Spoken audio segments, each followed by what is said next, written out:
بسم اللہ الرحمن الرحیم۔ رجعت کے متعلق عقیدہ۔ شیخ ابو جعفر صدوق علیہ الرحمہ نے فرمایا، ہمارا عقیدہ یہ ہے کہ رجعت کا ہونا برحق ہے۔ چنانچہ اللہ نے اپنی کتاب عزیز میں ان لوگوں کے بارے میں جن کی رجعت ہو چکی ہے فرمایا، أَلَمْ تَرَ إِلَى الَّذِينَ خَرَجُوا مِنْ دِيَارِهِمْ وَهُمْ أُلُوفٌ حَذَرَ الْمَوْتِ فَقَالَ لَهُمُ اللَّهُ مُوتُوا ثُمَّ أَحْيَاهُمْ۔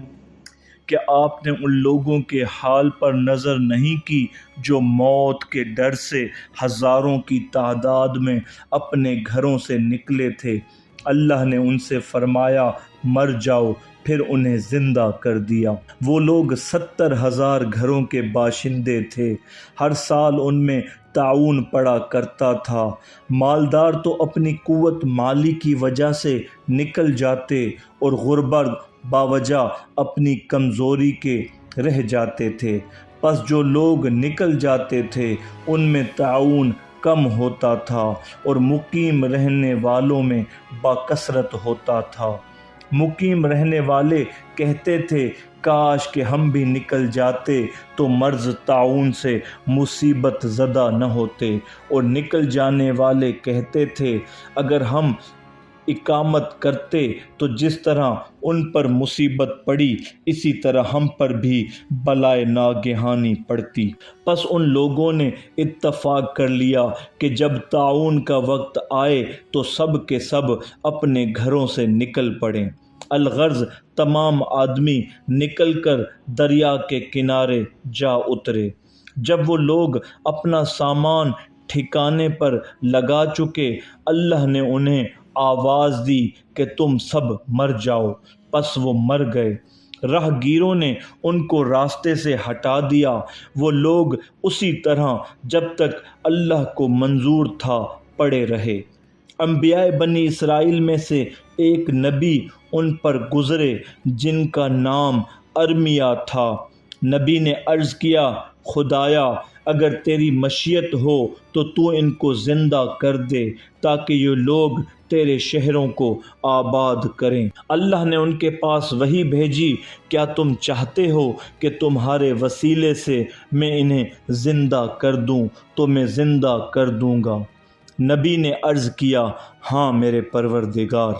الغرض اللہ نے نبی کے لیے ان کو زندگی بخشی اور ان سب کو حضرت کے ساتھ بھیج دیا۔ الحاصل یہ لوگ مرے، پھر دنیا میں ان کی رجعت ہوئی، پھر وہ اپنی اجلوں پر مر گئے۔ اللہ نے فرمایا، یا اس شخص کی طرح جس کا ایک ایسی بستی سے گزر ہوا جو اپنی چھتوں کے بل گری ہوئی تھی، تو اس نے کہا، اللہ اس اجڑی ہوئی آبادی کو مرنے کے بعد کس طرح دوبارہ زندگی بخشے گا؟ پس اللہ نے 100 برس تک اسے مردہ رکھا، پھر اس کو دوبارہ زندگی دی اور اس سے پوچھا، بتاؤ کتنی مدت مردہ رہے؟ اس نے کہا، 1 دن یا اس سے کم۔ اللہ نے فرمایا، نہیں بلکہ 100 برس مردہ پڑے رہے ہو۔ ذرا اپنے کھانے پینے کی چیزوں کو دیکھو جو سڑی نہیں، اور اپنے گدھے کو بھی تو دیکھو، ہم نے یہ اس لیے کیا ہے تاکہ ہم تمہیں لوگوں کے لیے نشانی بنائیں۔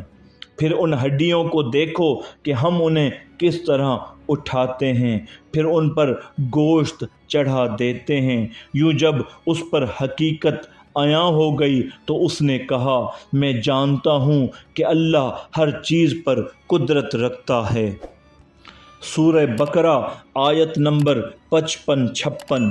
پس یہ بزرگوار 100 برس تک مردہ رہے، پھر اپنی اجل پر مرے، اور یہ عزیر نبی تھے اور باروایت دیگر ارمیا تھے۔ ان لوگوں کے قصے میں جو بنی اسرائیل میں سے جناب موسیٰ علیہ السلام کی قوم کے میقات پروردگار کے لیے منتخب کیے گئے تھے، اللہ نے فرمایا، ثم بعثناكم من بعد موتكم لعلكم تشکرون، پھر تمہارے مرنے کے بعد ہم نے تمہیں اٹھایا کہ شاید تم شکر گزار بن جاؤ۔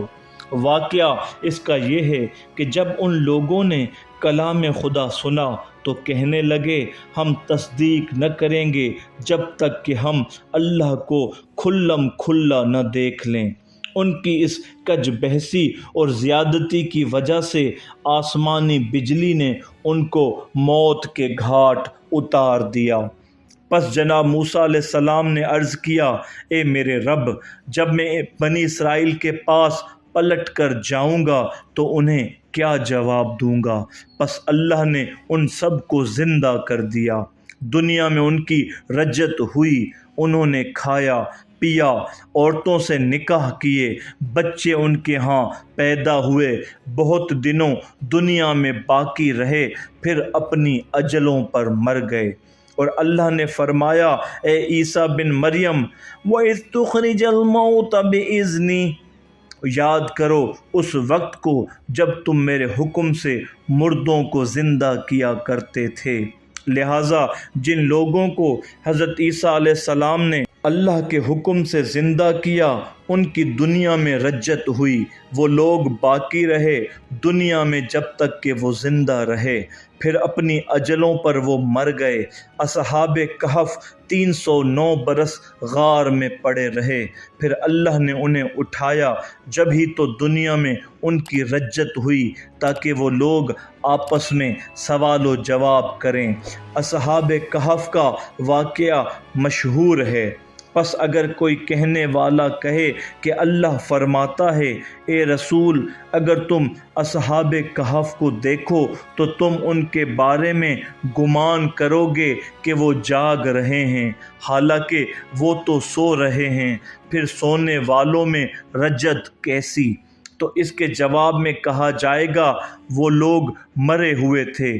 اللہ نے فرمایا، قالوا يا ويلنا من بعثنا من مرقدنا هذا وما وعد الرحمن وصدق المرسلون، کہیں گے ہائے ہماری شامت، ہماری خواب گاہوں سے ہمیں کس نے اٹھایا؟ یہ وہی بات ہے جس کا خدا رحمان نے وعدہ کیا تھا اور پیغمبروں نے سچ کہا تھا۔ اس کے مانند باکثرت آیات ہیں۔ پس صحیح طور سے ثابت ہوا کہ پچھلی امتوں میں رجت ہوئی۔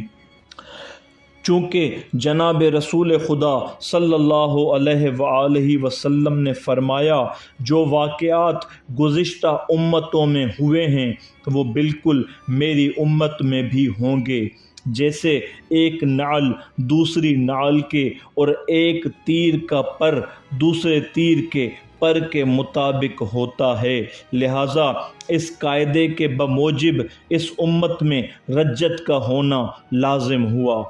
ہمارے برادران اہل سنت نے روایت کی ہے، جب امام مہدی علیہ السلام ظہور فرمائیں گے تو اس وقت عیسیٰ بن مریم علیہ السلام آسمان سے نازل ہوں گے اور ان حضرت کے پیچھے نماز پڑھیں گے۔ حضرت عیسیٰ علیہ السلام کا زمین پر نزول اور دنیا میں ان کا رجوع ان کی موت کے بعد ہوگا، جیسا کہ اللہ نے فرمایا ہے، انی متوفیک ورافعک الی، جب اللہ نے فرمایا، اے عیسیٰ اب میں تمہاری مدت پوری کر رہا ہوں اور تمہیں اپنی طرف اٹھانے والا ہوں۔ اللہ نے فرمایا، وَحَشَرْنَاهُمْ فَلَمْ نُغَادِرْ مِنْهُمْ أَحَدًا، اور سب کو ہم جمع کریں گے اور ان میں سے کسی ایک کو بھی نہیں چھوڑیں گے۔ اور دوسری جگہ فرمایا، وَيَوْمَ نَحْشُرُ مِنْ كُلِّ أُمَّةٍ فَوْجًا مِّمَّن يُكَذِّبُ بِآيَاتِنَا، اور جس روز ہم ہر امت میں سے ایک ایک جماعت کو جمع کریں گے جو ہماری آیات کو جھٹلایا کرتی تھیں۔ الغرض جس دن قیامت تمام آدمی محشور ہوں گے وہ اور ہوگا، اور جس دن گروہ گروہ محشور ہوگا رجت وہ اور ہوگا۔ اللہ نے فرمایا، اور یہ لوگ اللہ کی سخت قسمیں کھا کر کہتے ہیں جو مر جاتا ہے اسے اللہ زندہ کر کے نہیں اٹھاتا۔ کیوں نہیں اٹھائے گا؟ یہ ایک ایسا برحق وعدہ ہے جو اللہ کے ذمہ ہے، لیکن اکثر لوگ نہیں جانتے۔ سورہ نحل آیت نمبر 38۔ اس سے مراد رجت ہے۔ وجہ یہ ہے کہ اس کے بعد اللہ فرماتا ہے لِيُبَيِّنَ لَهُمُ الَّذِي يَخْتَلِفُونَ فِيهِ، تاکہ اللہ ان کے لیے وہ بات واضح طور پر بیان کرے جس میں یہ لوگ اختلاف کر رہے ہیں۔ سورہ النحل آیت نمبر 39۔